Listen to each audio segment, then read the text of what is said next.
Alam niyo magkapatid hindi biro ang pinagsamahan yan. Simula pagkabata magkakasama na.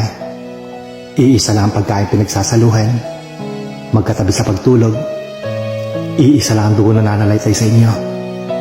Kahit mag-away man, magkasakitan, magsumbatan, minsan pa nga nagsusumpaan. Kahit pagbalik-balik ta rin mo man ang mundo, hindi mo matatakasan ang katotohanan ng isang tao ng pinagmulan nyo.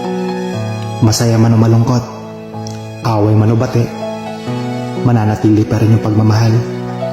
Mahalin mo ang kapatid mo higit kanino man. Dahil kahit kailan, ang kapatid ay kapatid at hindi mo yung matatakasan. Kaya dapat kapag dumating yung panahon na hindi na kayo magkaintindihan, alalahanin nyo sa dulo, kayo din ang magtutulungan.